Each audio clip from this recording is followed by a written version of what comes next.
नमस्कार, स्वागत है आपका हमारे इस YouTube चैनल पर। मैं मुनमुन श्रीवास्तव आपका हार्दिक अभिनंदन करता हूं और आपके सवालों के साथ हम मौजूद हैं DU के रामजस कॉलेज में। और हमारे साथ आप देख रहे हैं कैमरे पर मौजूद हैं पूर्व कंट्रोलर ऑफ एग्जामिनेशन DU और अभी वर्तमान में रामजस कॉलेज के प्रिंसिपल प्रोफेसर अजय कुमार अरोड़ा। और आपके बहुत सारे सवाल एनरोलमेंट नंबर को लेकर हैं, असेसमेंट को लेकर हैं और इसके अलावा जो है वो आपके कुछ सवाल जो है वो सब्जेक्ट चेंज को लेकर भी हैं। इन्हीं पर बात करने के हम पहुँचे। उनके बाद स्वागत है प्रोफेसर अरोड़ा हमारे चैनल पर। नमस्कार, धन्यवाद मनोज जी।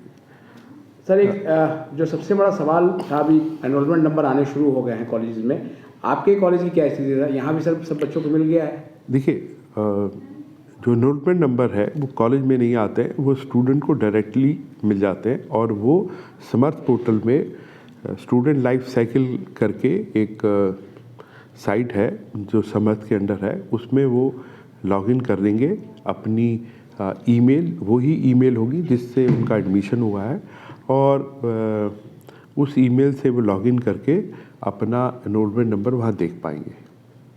तो सर, फिर ऐसे में कुछ कमेंट्स आ रहे हैं बच्चों के, जैसे कमेंट आपके सामने पढ़ना चाहूँगा कि सर कॉलेज वालों ने एनरोलमेंट नंबर दे दिया है और कहा है कि क्रॉस चेक कर लो, तो ये सब समझ में नहीं है। ये इसको आप ज़रा शब्दों में मत जाइए। मुझे ये लग रहा है कि कॉलेज भी अपने पास एक रिकॉर्ड मेंटेन करता है, वो समर्थ पोर्टल से उन्होंने डाउनलोड किए होंगे।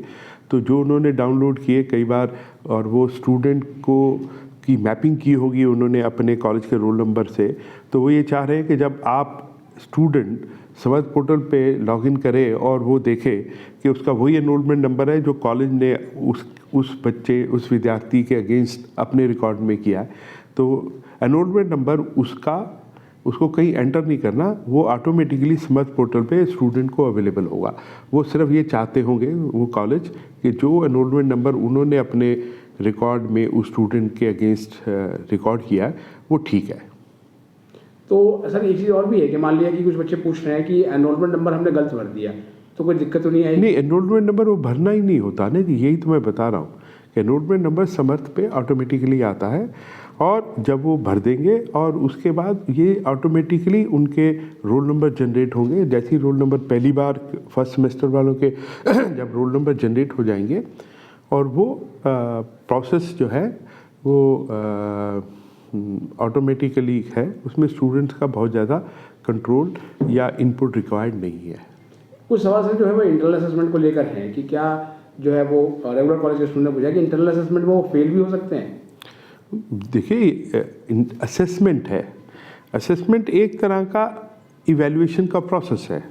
तो अगर आप समय से अपना क्लास टेस्ट नहीं देंगे और क्लास टेस्ट में आप जो क्वेश्चन आपसे पूछे गए हैं और उनका अगर ठीक जवाब नहीं देंगे तो आपके नंबर कम आएंगे। और नंबर कम में आपके नंबर अगर फेल पास की भाषा में देखे जाए तो ज़ीरो भी हो सकते हैं। इसी तरह से असाइनमेंट आपने दिया, अगर टाइम से असाइनमेंट नहीं दिया या असाइनमेंट आपने सही नहीं लिखा तो भी आपको नंबर कम मिल सकते हैं। और अगर आपने क्लासें अटेंड नहीं करी तो आपकी अटेंडेंस कंपोनेंट भी ज़ीरो हो सकता है। आपको प्रोजेक्ट दिया, आपने प्रोजेक्ट ठीक नहीं बनाया या बनाया ही नहीं, तो ये तो नंबर तो आपकी असेसमेंट के आपकी परफॉर्मेंस पे है, आपकी एकेडमिक मेरिट में है। जो क्वेश्चन या जो आपको काम दिया गया है उसको इवेलुएट करने का एक प्रोसेस है। और क्योंकि ये सारा प्रोसेस बड़ा कॉलेज लेवल पे होता है तो स्टूडेंट्स के पास काफ़ी टाइम होता है कि वो उसको ठीक तरह से समझे, अपीयर करे और अपनी असाइनमेंट, अपने प्रोजेक्ट को ठीक टाइम पे सबमिट भी करें। फर्स्ट सेमेस्टर के कुछ स्टूडेंट ने पूछा सर कि मान लिया कि हमने फर्स्ट सेमेस्टर में आईए मिस कर जाएं तो फिर बाद में कब दे सकते हैं? देखिए, ये क्वेश्चन, इसके ना दो पहलू हैं। एक पहलू है रेगुलर कॉलेजेस और दूसरा है एसवेल। तो पहले तो मैं आपको रेगुलर कॉलेजेस के बारे में बताता हूँ कि रेगुलर कॉलेजेस में जो इंटरनल असेसमेंट, और इसको थोड़ा सा एक्सटेंड कर दें तो जो ट्यूटोरियल की असेसमेंट होती है या जो सेक वैक और एईसी के एनवायरनमेंट का पेपर है उसमें कॉन्टीन्यूस असेसमेंट होती है। इन तीनों के लिए ये एप्लीकेबल है कि रेगुलर कॉलेज के बच्चों के लिए पूरे सेमेस्टर भर ये प्रोसेस चलता है। ये सिर्फ ये नहीं है कि आज आपकी क्लास टेस्ट ले लिया तो तो कॉन्टीन्यूस असेसमेंट होता है कि जैसे आपकी क्लासें चलती हैं, जैसे सब्जेक्ट पढ़ाया जाता है, उसके हिसाब से आपकी असेसमेंट होती है। SOL के अंदर ये प्रोसेस थोड़ा सा भिन्न है। उसके अंदर वो आपको एक ऑनलाइन असेसमेंट का मोड देते हैं। They have their own EPR solution, उन्होंने अपना एक सिस्टम बनाया हुआ है और उसमें वो बच्चा को 2 या 3 बार मौका देते हैं कि वो अपनी इंटरनल असेसमेंट या कंटिन्यूस असेसमेंट या ट्यूटोरियल में असेसमेंट को वो ऑनलाइन के तरीके से, उसमें शायद ऑप्शंस अवेलेबल होती हैं कि बच्चे को 2 या 3 बार ऐसा मौका मिलता है। लेकिन जो रेगुलर में बच्चा है, जिस दिन टीचर ने क्लास टेस्ट अनाउंस किया तो उसके लिए ये कंपलसरी बनता है कि वो उस क्लास टेस्ट को दे। अगर क्लास टेस्ट टीचर ने एक ही रखा है एक सेमेस्टर में और उसने नहीं दिया तो उसका 12 नंबर में से, क्योंकि नॉर्मली अगर मैं 3 क्रेडिट की बात करूं तो उसमें 30 नंबर की इंटरनल असेसमेंट होती है जिसमें 12 नंबर का क्लास टेस्ट होता है। अगर उसने एक ही टेस्ट रखा है तो वो 12 में से 0 हो जाएंगे और उसको दूसरा मौका मिले या ना मिले, ये तो टीचर के अपनी वर्क शेड्यूल में होता है, क्योंकि सेमेस्टर के अंदर बहुत शेड्यूल जरा टाइट होता है रेगुलर कॉलेज में। तो क्या सर, जैसे किसी बच्चे के मार्क्स IE में कम रहते हैं तो लेटर ऑन क्या उसे वो इम्प्रूव भी कर सकता है? हाँ, अंडर NEP ये process of improvement of internal assessment, improvement of tutorial and improvement of continuous assessment is allowed.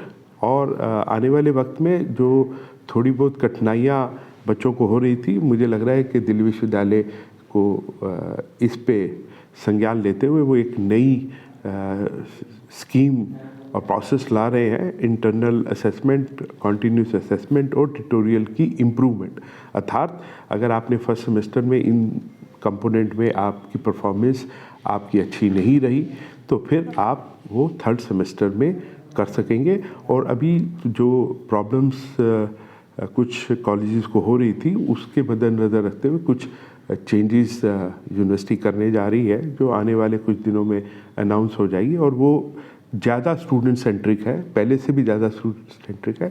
लेकिन हाँ, ये बात पहले भी थी और अभी भी है कि जब हम इम्प्रूवमेंट की बात करते हैं तो हम सिर्फ इम्प्रूवमेंट फर्स्ट सेमेस्टर के पेपर की थर्ड सेमेस्टर में ही कर पा सकते हैं, ना कि हम उसको 5th सेमेस्टर तक वेट करें। 5th सेमेस्टर में आप फर्स्ट सेमेस्टर की ना थ्योरी, ना प्रैक्टिकल और ना है IE ट्यूटोरियल और कंटिन्यूस असेसमेंट इम्प्रूव कर पाएंगे। हाँ, अगर आप फेल हैं, आपकी ER है, तो फिर तो आपको एसेंशियली उसमें रिपीट करना है।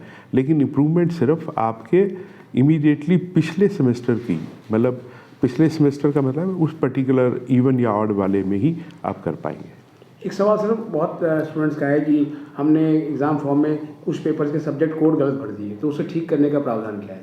देखिए, ऐसा है कि अगर बच्चों ने ये फॉर्म सबमिट कर दिया है, ड्राफ्ट मोड में नहीं है, तो वो इमीडिएटली अपने कॉलेज को इन्फॉर्म करें और कॉलेज उसको वेरीफाई करने से पहले उसको ठीक कर दे।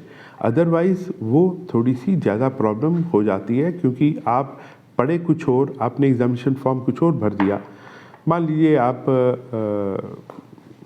वैसे तो अब सिस्टम में आएगा नहीं कि आप गलत पेपर दे सकें। मान लीजिए अगर आपने गलत पेपर दे दिया लेकिन आपके एडमिट कार्ड में कोई और UPC है, तो फिर रिज़ल्ट में आपको प्रॉब्लम आएगी। तो इसलिए अगर आपको पता लग गया है कि आपने कोई UPC और या पेपर का टाइटल गलत चुन लिया है और आपने उसको सबमिट भी कर दिया है, तो कृपया करके आप अपने कॉलेज को इन्फॉर्म करिए, ताकि कॉलेज के पास ये एडमिन की राइट्स में होता है कि वो पेपर बदल सके। छात्रों को सर इतनी महत्वपूर्ण जानकारी देने के लिए बहुत बहुत धन्यवाद आपका। नमस्कार, धन्यवाद।